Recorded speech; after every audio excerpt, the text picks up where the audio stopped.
চলতি বছরের এইচএসসি ও সমমানের পরীক্ষা নিয়ে যেন সার্কাস খেলা শুরু করেছে শিক্ষা বোর্ডগুলো। তোমাদের পরীক্ষার রেজাল্ট আগামী মাসের প্রথম সপ্তাহে প্রকাশ হবে, এমনটি জানিয়েছে শিক্ষা বোর্ডগুলো। কিন্তু এখন পর্যন্ত তোমাদের রেজাল্ট কিভাবে তৈরি করা হবে, কোন পদ্ধতি অবলম্বন করে তোমাদের পরীক্ষার রেজাল্ট প্রস্তুত করা হবে, এই বিষয়টি এখনও ধোঁয়াশায় রয়ে গেছে। কখনো কখনো শিক্ষা বোর্ড থেকে জানানো হচ্ছে তোমাদের সাবজেক্ট ম্যাপিংয়ের মাধ্যমে রেজাল্ট প্রস্তুত করা হবে। আবার কোনো সময় বলছে যেই পরীক্ষাগুলো গ্রহণ করা হয়েছে সেই পরীক্ষাগুলোর গড় নম্বরের ভিত্তিতে তোমাদের রেজাল্ট প্রস্তুত করা হবে। এক একবার এক এক ধরনের নির্দেশনা তারা দিচ্ছে। পরীক্ষার বাতিলের পরে শিক্ষা বোর্ড থেকে জানানো হয় সাবজেক্ট ম্যাপিং করে তোমাদের রেজাল্ট প্রস্তুত করা হবে। এই জন্য এক বা একাধিক কমিটি গঠন করে তোমাদের রেজাল্ট প্রস্তুতের নির্দেশনা চাওয়া হয়েছে। সর্বাধিক বেনিফিট পায় শিক্ষার্থীরা, সেই দিকে নজর রেখেই যেন তোমাদের রেজাল্ট প্রস্তুত করা হয়। কিন্তু এখন এসে বলছে যে কয়েকটি প্রস্তাবনা শিক্ষা মন্ত্রণালয়ে পাঠানো হয়েছে, তার মধ্যে থেকে যেটি সিলেক্ট করা হবে সেই প্রস্তাবনা অনুযায়ী আমরা রেজাল্ট প্রস্তুত করব। কিন্তু রেজাল্ট প্রকাশের আর মাত্র কয়েকদিন বাকি রয়েছে।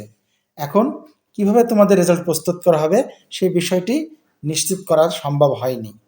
যদিও ঢাকা বা অন্যান্য শিক্ষা বোর্ডগুলোতে 5টা, 6টা বা 7টা করে পরীক্ষা নেওয়া হয়েছে, কিন্তু সিলেট শিক্ষা বোর্ডে মাত্র 2টা বা 3টা করে পরীক্ষা নেওয়া হয়েছে, যে বিষয়গুলো কম গুরুত্বপূর্ণ।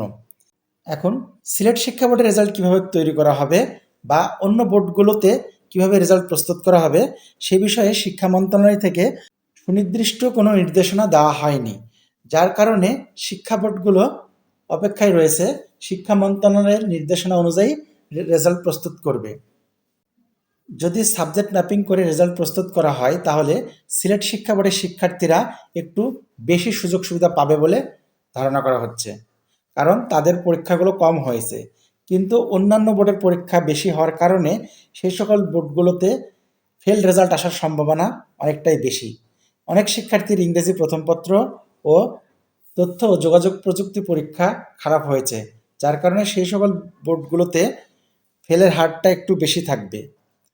অনেক শিক্ষার্থীর দাবি তাদের যেন অটো পাসের মতো একটি সিস্টেম করে এবার পাস দেখানো হয়, কারণ শিক্ষার্থীদের গাফলতিতে না, শিক্ষা বোর্ডের গাফলতিতেই পরীক্ষা বাতিল করা হয়েছে বা পরীক্ষা গ্রহণ করা সম্ভব হয়নি। তাই শিক্ষার্থীদের আগামী ভবিষ্যতের দিকে নজর রেখে অটো পাসের মতো কোনো সিস্টেম করে যেন রেজাল্ট প্রস্তুত করা হয়, এমনটাই দাবি জানিয়েছে শিক্ষার্থীরা।